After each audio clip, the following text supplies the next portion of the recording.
Nggih, sugeng sonten sedaya. Sugeng pinanggih malih wonten ing pangabekti brayat wonten ing sonten dalu menika. Bapak dan Ibu yang dikasihi Tuhan kita Yesus Kristus, sebetulnya pada malam hari ini adalah suatu kesempatan yang baik, terutama buat saya begitu. Kenapa? Karena saya bisa berhadapan dengan panjenengan semua, sehingga saya bisa banyak belajar begitu. Jangan kita anggap orang-orang yang pintar, orang-orang yang punya kemampuan yang mungkin tidak pernah saya miliki. Oleh karena itu, kami dan saya sangat berterima kasih sekali. Baiklah saudaraku semua yang dikasihi Tuhan kita Yesus Kristus, marilah kita bersama-sama mengambil saat teduh. Kita mulai ibadah keluarga kita pada malam hari ini. Kita mengambil saat teduh. Ibadah keluarga pada malam hari ini sama-sama kami lakukan hanya di dalam nama Allah Bapa, Allah Putra, dan persekutuan dengan Roh Al-Kudus. Amin. Baiklah, kita bersama-sama memuji Tuhan kembali dari Kidung Jemaat nomor 10. Akan tetapi nun sewu ngapunten saderengi kula badhe nyuwun pirsa. Saderengi nyuwun pirsa. Namine Mbak Tiwuk ning ngapunten sinten sih asine? Purwaning nggih. Purwaning Haryati. Ngapunten Bu nggih. Lah nggih. Purwaning Haryati. Lah nggih, kula wau kadhe kula sebut kok mosok tak sebut Mbak Tiwuk ngoten. Purwaning Haryati.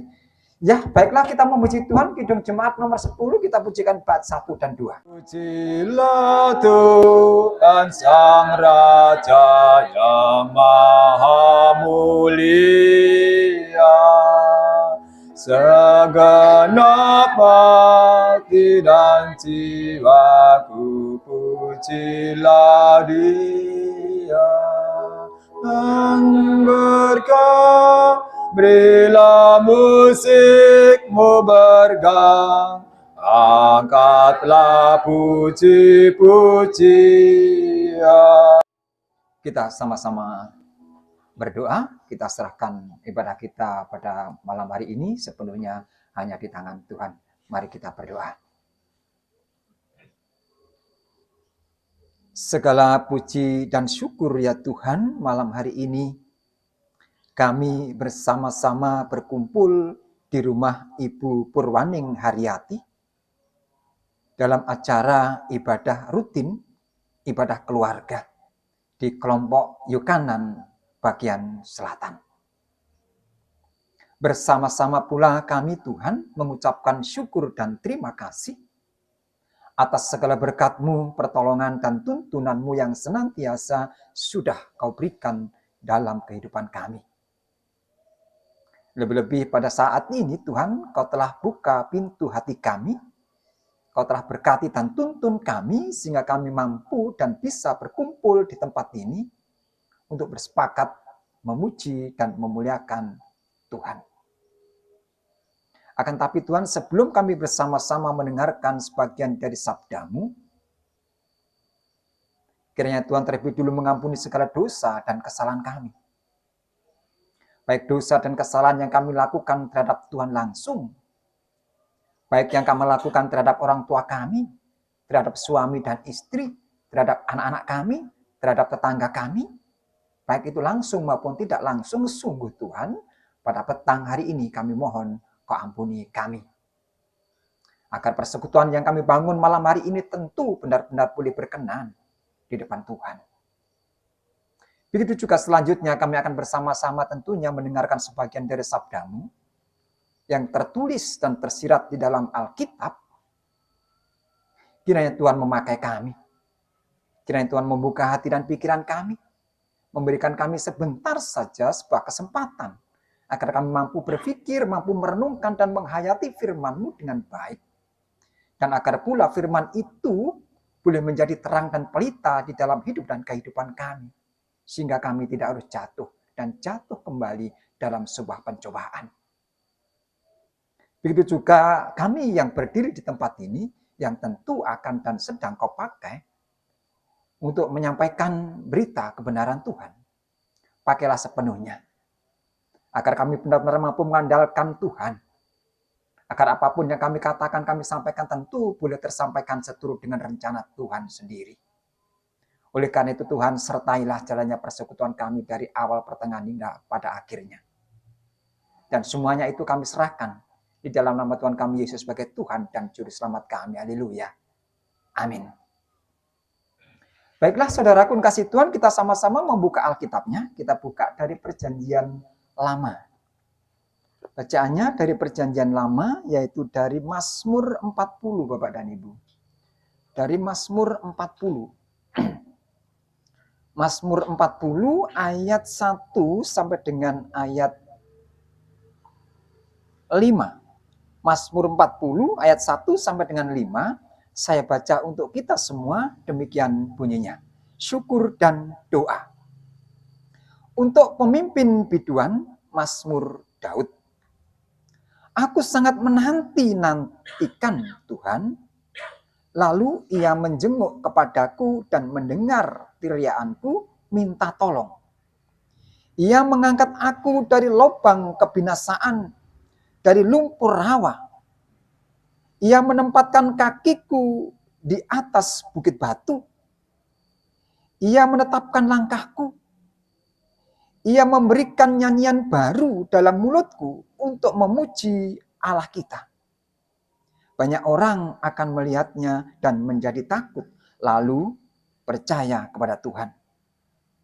Berbahagialah orang yang menaruh kepercayaannya pada Tuhan, yang tidak berpaling kepada orang-orang yang angkuh atau kepada orang-orang yang telah menyimpang kepada kebohongan.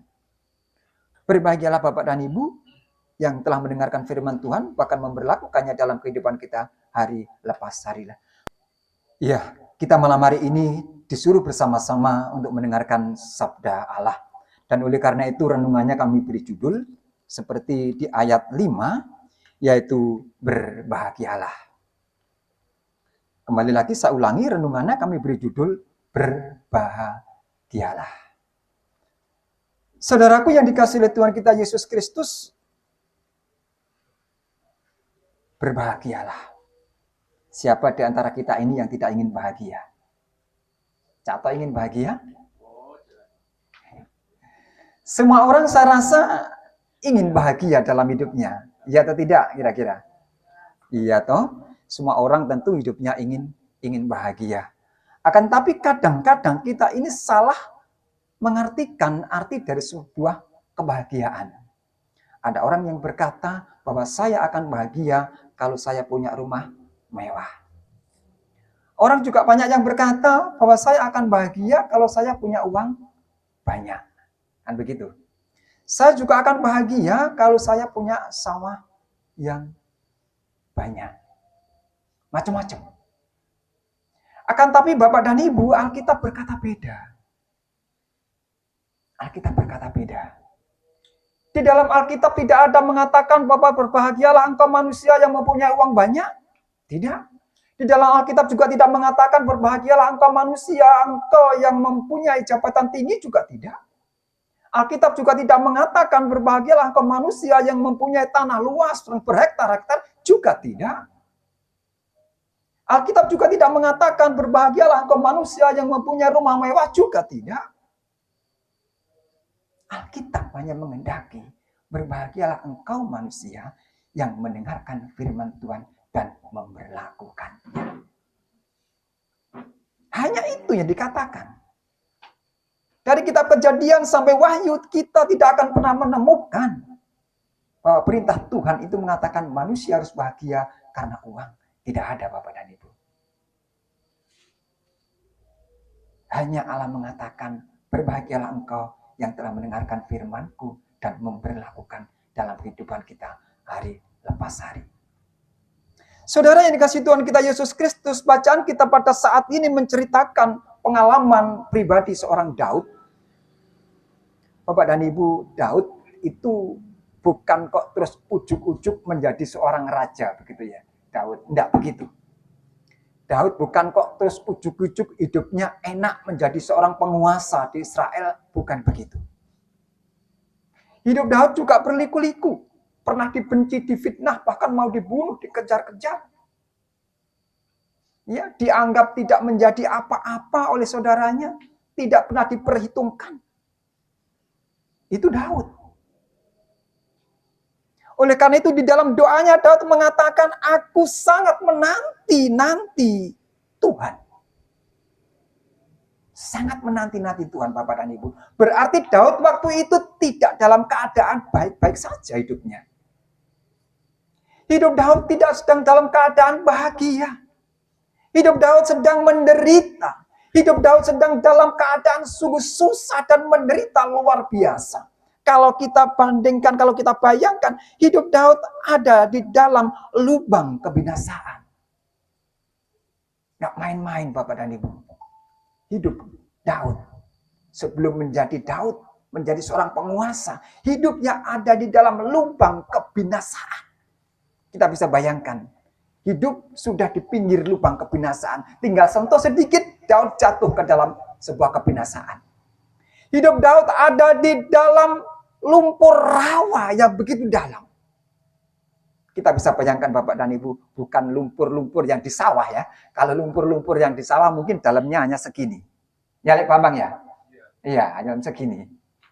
Itu lumpur-lumpur yang di sawah. Akan tetapi beda kalau lumpur rawa. Ya, kita tidak bisa mengukur berapa dalam lumpur rawa. Hidup Daud ada di sana. Seakan-akan tidak bisa terangkat dari lubang lumpur yang begitu dalam. Oleh karena itu Daud menjerit, aku sangat Bapak dan Ibu. Bukan sekedar menanti loh ya. Aku menanti kamu. Berarti kan menanti hanya mungkin beberapa waktu aja. Memang tanteni ya. Kan ini kan nggak lama. Beda dengan aku tadi sangat menanti kamu. Berarti lama, menunggunya lama. Akan tetapi ketekunan seorang Daud dalam menanti Tuhan luar biasa. Apapun goncangan, apapun hambatan, apapun susah payah seorang Daud, liku-liku pencobaan di dalam hidupnya, dia tetap menanti Tuhan, menanti Tuhan. Karena ketulusan hati seorang Daud, Tuhan mau mendengar Bapak dan Ibu. Tuhan mau mendengar. Tuhan mendengar cerita Daud. Tuhan mendengar nafas Daud. Sehingga Daud diangkat. Kakinya ditaruh di dalam pijakan batu yang kuat dan kokoh. Diangkatlah Daud. Disuruh melangkah pelan. Tapi pasti. Bapak dan Ibu yang dikasih Tuhan kita Yesus Kristus, di dunia ini tidak ada seorang pun yang mampu menggarasi bahwa hidupnya akan bahagia. Iya atau tidak? Di dunia ini apa ada orang yang mampu menggaransi hidupnya bahwa saya akan bahagia? Ayo kira-kira, enten apa mboten? Wis kon melo aku tak jamin hidupmu bahagia. Di dunia ini ada enggak? Enggak ada toh. Dulu aja waktu pacaran ya ini, waktu pacaran. Mungkin waktu pacaran mungkin berjanji, wis wong loro mangan gak mangan rapopo, sing penting uripe seneng. Telek besek. Ya dah, wis sing penting seneng wae. Iya wong cinta pertama ya gak mangan ya kaya wareg, kaya diluk jari sowe. Wah, wis biasa ini. Ya dah. Dereng kena. Nah, iya, berjalan setahun, 2 tahun punya anak 1 dan 2, mulai ada gejolak dalam hidupnya. Mulai ada gejolak kesandung titik moto muka kok delok karepmu. Nah, ya. Itu gejolak terus. Ya dah. Kon mangan karepmu gak mangan karepmu. Nah iya, ono iku wong kon kepatenge kayak dhuwit kok. Nah, wis. Ya kan? Ya, ini berarti garansi manusia itu tidak selamanya begitu loh. Ya, itu berarti menunjukkan bahwa manusia tidak bisa menggaransi dirinya bahwa dia akan bahagia. Tidak. Yang mampu menggaransi kehidupan manusia bahagia hanya Tuhan. Hanya Tuhan. Oleh karena itu, nas di ayat 5 ini, berbahagialah orang yang menaruh kepercayaannya pada Tuhan. Yang menaruh kepercayaannya. Ya, yang menaruh kepercayaannya pada Tuhan.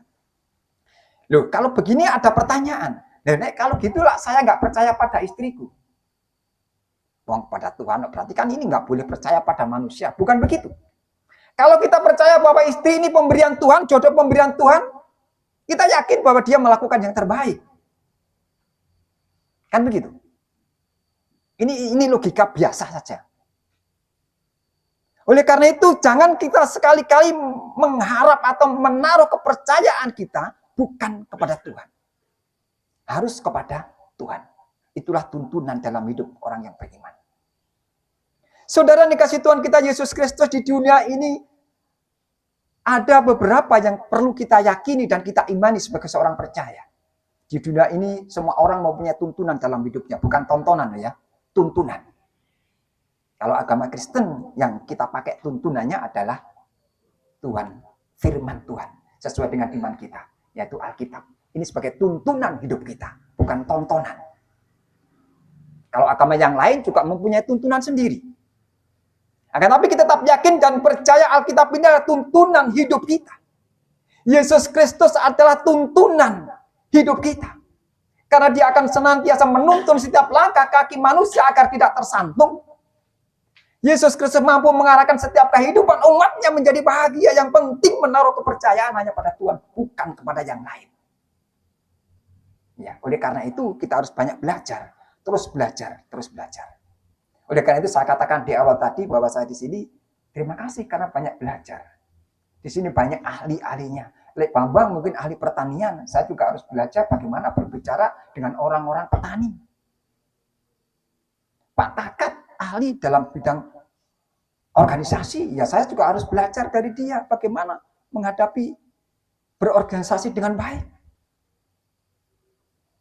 Iya. Pak Pujo punya ahli berkomunikasi dengan orang banyak. Ya saya harus banyak belajar dengan dia. Bagaimana agar saya bisa berkomunikasi dengan baik dengan orang banyak. Begitu. Jadi di antara kita tidak bisa menganggap bahwa saya yang paling benar, saya yang paling pintar. Tidak ada. Kita semua punya kelebihan dan punya kekurangan. Itu harus kita sadari. Oleh karena itu malam hari ini Tuhan mengajarkan kepada kita semua, berbahagialah orang yang menaruh kepercayaannya hanya pada Tuhan, jangan kepada yang lain. Ketika kita menaruh kepercayaan kepada harta dan benda kita, mungkin kalau harta kita hilang akan bersedih kita. Iya toh? Iya. Saya punya pengalaman pribadi Bapak dan Ibu, saya akan cerita. Saya mempunyai suatu kebanggaan yang luar biasa. Saya punya kambing. Ya lebih dari 10 lah. Tapi satu yang paling besar, laki, berok nek cari Lek Bambang. Wah, kuping dawa. Wah, berok. Jaganane ki mari bosdoi besar. Wah, besar. Durung besar niku pun ditawar orang niku 4,5 juta. Durung besar. Wah, aku yakin nek besar iki tekok 5.000. Wah, iki tak des tepak iki. Iyalah, Gusti Allah, kurang besar meneng-meneng waduh sik kacacang ini gak iso mangan. Lho. Ini toh. Ya. Ini lho, kambing meneng-meneng makan rumput gak gelem mangap, gak ngombe, gak mangan seminggu. Lah ya itu, susah. Waduh lah kasih to besaran ki, Bu. Didol kenyang wong 1.300 gak balik-balik. Tak dol maneh 1.000, wah tol maneh 1.300 mangan gak mangan. Ya toh, ketika kita berharap kepada apa yang kita miliki, apa akhirnya? Kecewa toh. Pedus kalau mengecewakan saya. Wis tak ting-ting nek besaran 5.000 tembus. Lah, gak ilok 1.300. Asa apa yang kita banggakan di dunia ini? Tidak ada. Apa yang kita banggakan? Tidak ada. Ya toh? Tidak ada. Ini kita belajar di Alkitab.